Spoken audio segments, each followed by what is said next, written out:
Hi there guys, welcome to another episode. Well, as you can see, we're back in the workshop and I've been driving Alice around for a few days now, and there's still a couple of things I need to work out. So one of them is that I have absolutely no idea how much fuel she's got in her. The fuel sender isn't working. It's one that I changed, so I'm going to change it back to the original one, but I've had to modify it slightly. The second thing is that she's overheating. She's overheating quite a lot, so I'm going to add an extra fan.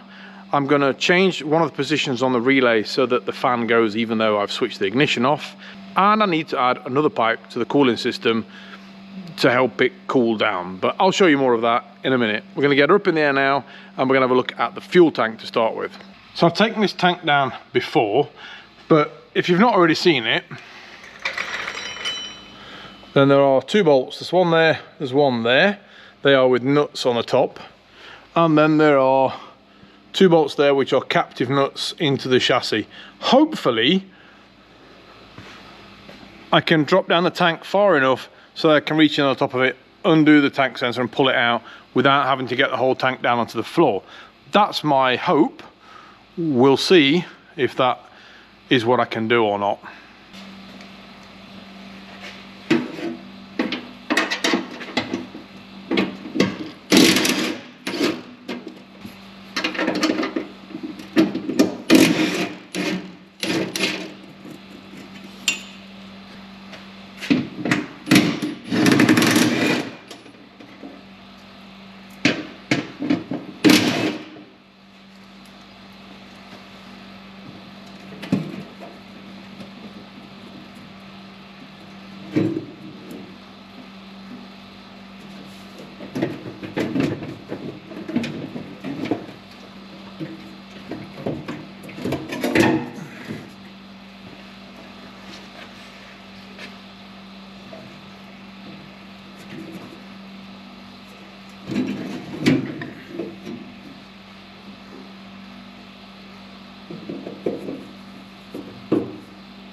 Well, it's probably slightly higher than what I'd want it to be, but you can definitely see the tank sensor here now and the two hoses. So I think that I'll be all right with this to be able to do it as it is right now. So I'm going to now undo those two hoses. I'm going to clamp them off first and then I'm going to undo them, and hopefully we can get this out of the way.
Yes. Right, so this is the one that I just took off of the car. I could actually get it out without pulling the tank down too much. Now what you'll see is that it's got two outlets there, one for the feed and one the return. Then it's got the tank sensor on there and the little floating device in there that pushes it up to let you know how much fuel you've got in there. Now the problem I've got with this is that it isn't showing how much fuel I've got, so I've actually got absolutely no idea how much I've got in there. It will lift very, very slightly the gauge on the car when it's an absolutely full tank, but other than that it drops down to the bottom and I have no idea how much is in it.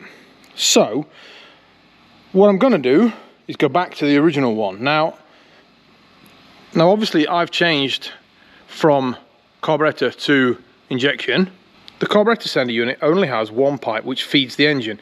It doesn't have a return because it doesn't need it. It has a pump on the engine. When the float in the engine gets full, it shuts off the feed, and that's it. And then when it needs more, it opens the feed again and it pumps more fuel to the tank. That's all it needs. Injection doesn't have that. It has a return on it. So the original sender doesn't have a return on it, but I'm going to use it anyway, but I've had to modify it. So this is the original sender unit. Like I say, it only has one port unless you modify it. So now it has two. All the fuel needs to do is come in through here and return the fuel back to the tank. So all I've got is a 90-degree bend that I've been able to put a nut on the bottom. I think you can see the nut on there. There's a nut on the bottom of it to hold it to the sender unit. And then there's just an ordinary pipe attached to the top of it. So now I can attach the feed and the return to the tank. And all this does is just lets fuel back into the tank, which is the same as that one did. It just literally, there, it literally just let fuel back into the tank. So there's no real difference between this one and this one now. That should do the job as well as the other one did. And I'm fairly sure that I remember right that the sensor actually works on this tank, whereas this is a second-hand one. I have no idea whether it works or not. So I'm going to now fit this back on again, and hopefully I'll now have a fuel gauge telling me how much fuel I've got. Slight problem with my idea. This is the one that I've taken out, and this is the one I've put in. You spot the difference? That's miles too long, look. I realised that this one is from a side tank and this from a top tank, so that's never going to fit. It's about 5 or 6 centimeters too long. Now I know the fuel gauge in the car doesn't work, but I don't know whether it's the sender unit that's not working or if it's something else. So if I put my multimeter on the 2 pins there,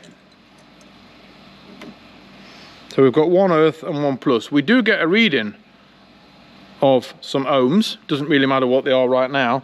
If I then move the gauge up, the ohms actually get less. We're only at 31 ohms now, and down there we were at 250 ohms. So this sender unit does actually work. So I now know that this isn't the problem. So I can put this back again.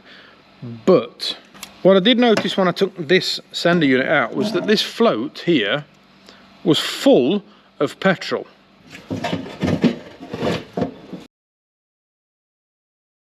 Now my thought is now, when I'm looking at this, now I know that the sensor works, is that the way this works is as you fill it with petrol, this lifts up in the petrol and it floats on top of the petrol and it gives you a reading. Obviously when it gets to there it's a full tank. And the more fuel that they use, it sinks.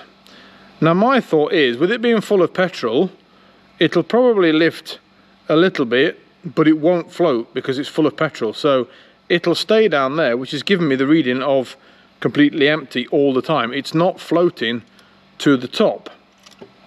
So I have emptied it, and I did that by just squeezing the float, and the petrol seems to come out of here somewhere. It's a very, very small crack, and I have no idea really where it is. So I've been on the internet, and this Ryzen soil, or whatever it's called, is supposed to be fuel proof. So I know that the fuel leaked out of around this area here, and I would imagine it's probably that joint there in the plastic. Now I can't use the float off of the old one because it's a completely different shape, as you can see. This one's more rounded and that one's almost flat, so I can't use the two of them. So I'm going to have to try and repair this one. So what I'm going to do is apply a very, very thin layer of this around that crack there, and I'm probably going to put it along that joint there and along that joint there as well, because somewhere along this joint it's letting the fuel into here, and I think it's filling up with petrol, and that's why my fuel gauge isn't working. A little coat of this sealer around that joint, and hopefully that's going to solve the problem, but I won't know until tomorrow when this sealer's dried. That's now put a little coat around the joint. I don't want to put too much on. The temptation here would be to just dip it really in this stuff and coat it completely, but I don't want to get it too heavy in case this stuff weighs it down too much and then it doesn't float anyway. So I don't want to put too much on there, and I think that that's going to be just enough to seal if there are any gaps anywhere. But like I say, I won't know until tomorrow when I can put this back in there and see if it's sealed. Right, so it's had a little while to dry, and I thought it'd be nice to test this, so I thought I'll test it with a bit of water. So basically there's some water here. If I now dip this sensor unit into the water, it should float. If I see bubbles coming out of it, then that should tell me that it's filling up with water.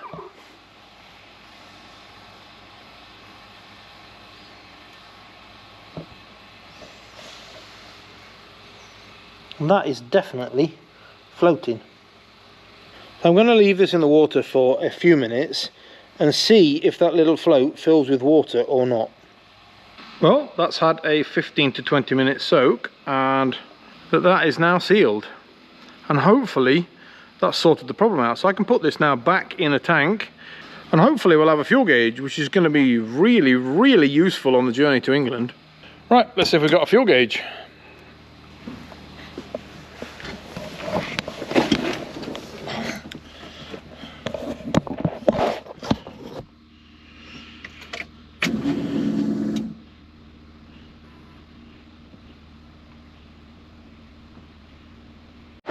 So the petrol gauge didn't work. Now that could mean two things. One, it's still not working and there's a wiring fault somewhere, because I'm fairly sure the sensor works now.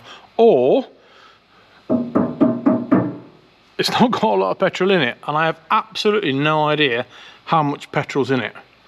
So I think what I'm going to do first is to get a tank of petrol on the way to work tomorrow, and I will put like 5 litres in it and see what happens to the tank, if it moves or not. If it moves, then I know that the sensor's working. If it doesn't, I've got something else that's wrong with it.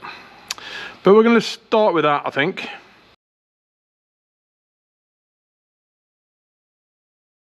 Well, 10 litres went in at least.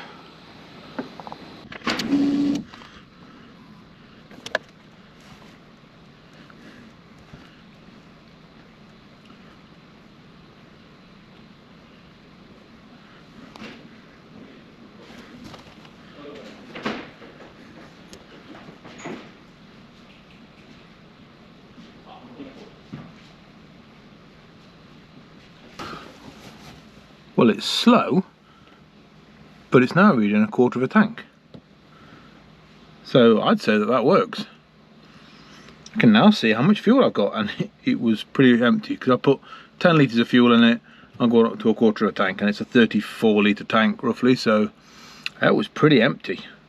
But now I can see I've got 1/4 of a tank. Right, well, I've been and filled the car up with petrol now. So as you remember, I put 10 litres in the car and it went up to about just over 1/4 of a tank of petrol. So I filled the car up now, and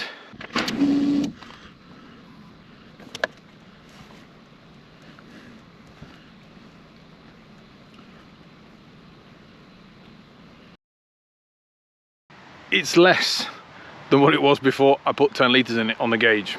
And I only got about, well, I had to force 5 litres into it. I only really got about 4 litres in the tank. So my guess is that the tank was pretty full to start with, and that gauge isn't working still. I would imagine, because now I've been driving it for a couple of days, the meter isn't moving at all. So that didn't solve the problem, and I may have a load of silicon in the bottom of the tank. But that's that. Unless I can get hold of another sender unit, which I don't think I can, especially here in Sweden. If anybody's got one, then let me know. It might be useful. But I don't think I'm going to get hold of one before we leave for England.